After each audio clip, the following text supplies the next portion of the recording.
ये एक बहुत बड़ा अनाथालय है। इसके बच्चे सभी प्रधानाचार्य के पैसे कमाने के औजार हैं। वे हर दिन कड़ी मेहनत करते हैं, लेकिन खाने के समय हर बच्चे को सिर्फ चावल का एक छोटा चम्मच मिलता है।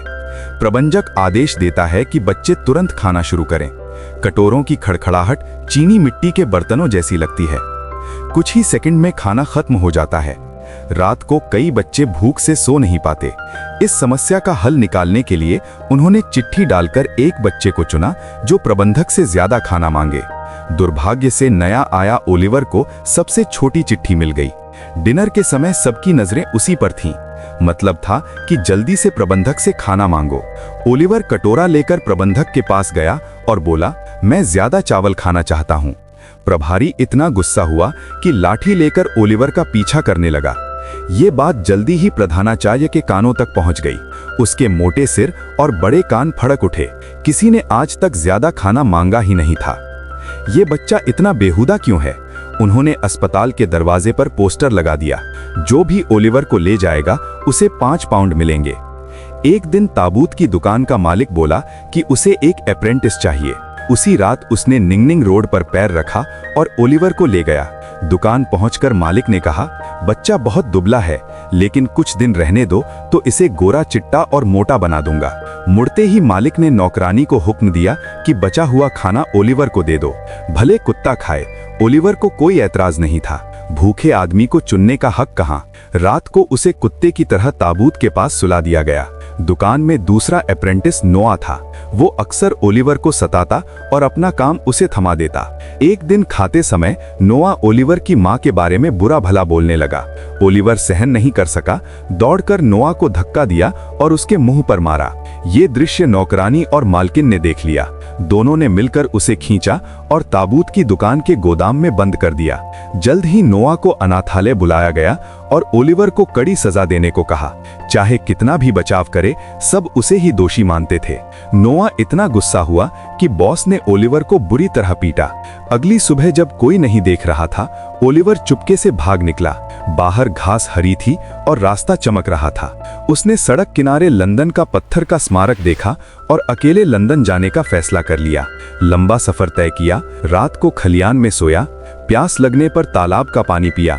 उसका खून भी थक गया था। रास्ते में एक परिवार मिला। अंदर जाकर कुछ खाने की कोशिश की तो जोर की आवाज में बाहर निकाल दिया गया। उस दिन वो रास्ते पर बेहोश हो गया। सौभाग्य से एक बूढ़ी औरत ने उसे देख लिया। उसने ओलिवर को घर ले जाकर खाना दिया। ओलिवर वहां एक रात आराम किया और अगले दिन फिर लंदन के लिए निकल पड़ा। कितना समय लगा पता नहीं। आखिरकार वो लंदन पहुंच गया। गंदा होकर सड़क पर लेटा था। एक छोटा भिखारी जीवित था। तभी एक बच्चा जो वयस्कों जैसे कपड़े पहने था, उसे देखकर बोला, मैं तुम्हें खाना दे सकता हूँ। मेरा उपनाम घोस्ट है। फिर उसने ताजी रोटी दिखाई। सड़क पर लोग थे। घोस्ट उसे आगे आगे ले गया। धीरे धीरे वे गरीब इलाके में पहुंचे। गंदी गलियों से गुजरे। घोस्ट ओलिवर को उनके घर ले गया। मासूम ओलिवर को पता नहीं था कि ये जगह असल में चोरों का अड्डा है। मुस्कुराता हुआ ये आदमी ओल्ड जिन है। वो इस चोरी गिरोह का सरगना है। वो बेघर बच्चों को चोर बनाना सिखाता है। हालांकि ओल्ड जिन अच्छा आदमी नहीं, लेकिन यहाँ अच्छा खाना और गर्म कपड़े मिलते हैं। ओलिवर तुरंत उनकी टीम में शामिल हो गया। ओल्ड जिन बोला, चोर बनना इतना आसान नहीं है। इसमें कई लोगों का साथ चाहिए। उसने कुछ बच्चों को बुलाकर ओलिवर को दिखाया। उस दिन ओलिवर घोस्ट और चार्ली के साथ अभ्यास करने निकला। उन्होंने सड़क किनारे किताब पढ़ते एक बूढ़े सज्जन को देखा। घोस्ट और चार्ली की मदद से उन्होंने उसकी रुमाल चुरा ली, लेकिन किताब की दुकान का मालिक ने यह सब देख लिया। दोनों भाग गए। केवल ओलिवर वहीं खड़ा रह गया। आखिरकार उसे चोर समझकर पूरा मोहल्ला उसे पकड़ने दौड़ पड़ा। पलक झपकते पुलिस उसे कोर्ट ले गई। सज्जन ओलिवर पर मुकदमा नहीं चलाना चाहते थे, क्योंकि उन्हें लगा ओलिवर बीमार है। लेकिन काला सफेद जज ने उनकी एक नहीं सुनी।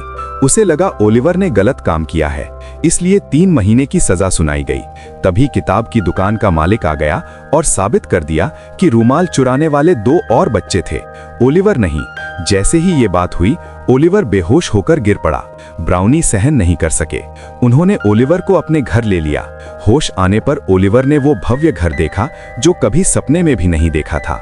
वो पहले कभी ऐसे बिस्तर पर नहीं सोया था। ब्राउनी को विश्वास हो गया कि ओलिवर अच्छा और दयालु बच्चा है। उन्होंने उसे गोद लेने और कोई हुनर सिखाने का फैसला किया। नौकरानी ने ओलिवर को अमीरों वाले कपड़े पहना दिए और पुराने कपड़े जला दिए। आज से ओलिवर का जीवन पूरी तरह बदल गया। ब्राउनी उसे स्टडी में ले गए और बोले, भविष्य में तुम यहाँ पढ़ाई कर सकते हो। ओलिवर को पता चला कि जिस सज्जन को उसने पकड़ा था वे बहुत नाराज थे। उन्होंने घोस्ट को दोष दिया कि ओलिवर ने उसकी रक्षा नहीं की। अगर ओलिवर सब बता दे तो सब खत्म हो जाएंगे। उस दिन ब्राउनी ने उधार ली किताब लौटानी थी।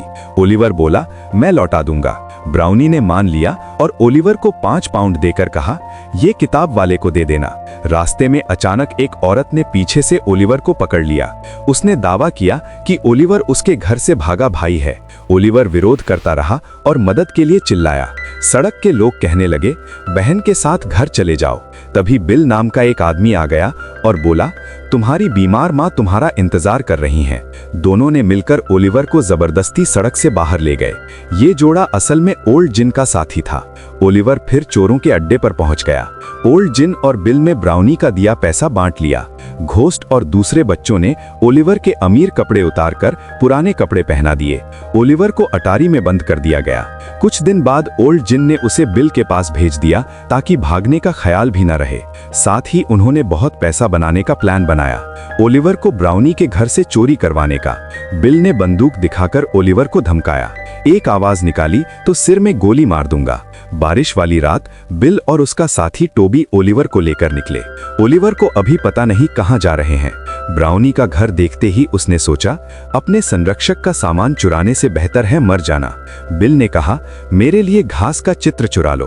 बिल के दबाव में आंसू बहाते हुए ओलिवर उनके साथ गया। वे ब्राउनी के घर की खिड़की पर पहुंचे। टोबी ने लोहे की छड़ से खिड़की खोली और छोटे ओलिवर को अंदर भेज दिया। फिर बंदूक दिखाकर दरवाजा खुलवाया। दरवाजे की आवाज सुनकर ब्राउनी दंपति बाहर आ गए।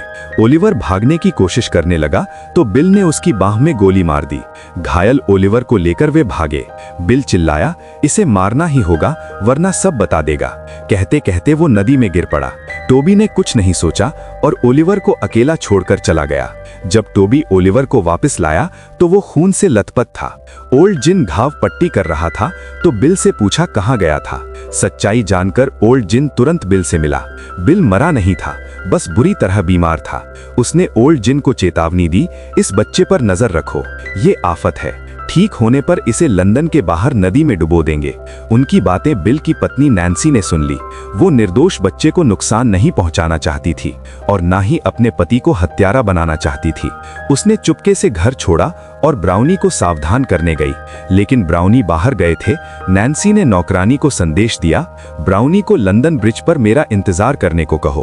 अगर आज नहीं आ सकी तो सोमवार या मंगलवार को जरूर आऊंगी। रविवार आ गया।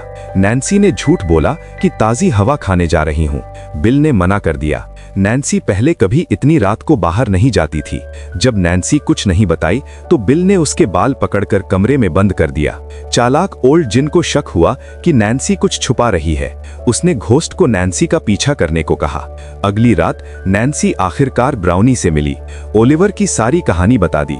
बातचीत में उसने बिल का नाम नहीं लिया, बस इतना कहा कि ओल्ड जिन के पास जाकर ओलिवर को बचाओ। छिपे हुए घोस्ट ने सब कुछ सुन लिया और भागकर ओल्ड जिन को बता दिया। बिल को जब पता चला तो वो आग बबूला हो गया।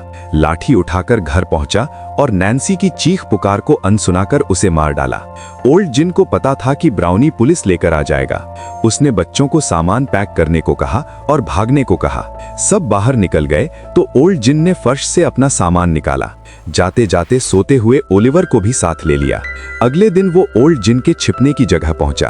अखबार निकालकर बोला, नैन्सी की हत्या की खबर छप गई है।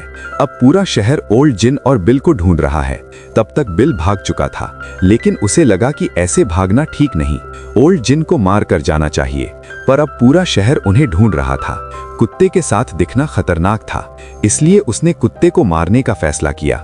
कुत्ते को भी मालिक का इरादा समझ में आ गया। कुछ सेकंड बाद वो भाग गया। रात को बिल ओल्ड जिन की जगह पहुंचा। अब सब उसे घृणा करने लगे थे। अगर तूने हत्या न की होती तो ये सब नहीं होता। सबको हैरानी हुई कि बिल का कुत्ता भी पुलिस को लेकर आ गया। गुस्सा उतारने के लिए बिल पर टूट पड़े। बिल समझ गया कि बचना मुश्किल है। उसने ओलिवर को बंधक बनाकर छिपाने की कोशिश की। छत फांदकर भागने लगा। पीछे रास्ता बंद था। हवा में सिर्फ एक ठेला लटक रहा था। बिल ने रस्सी खुद पर बांधी, एक हाथ से ओलिवर को पकड़ा और ठेले पर लटक गए। रस्सी अभी खोली भी नहीं थी कि पीछे कुत्ते के भौंकने की आवाज आई। उसने घूम कर देखा, पैर फिसला और ठेले पर फांसी लग गई।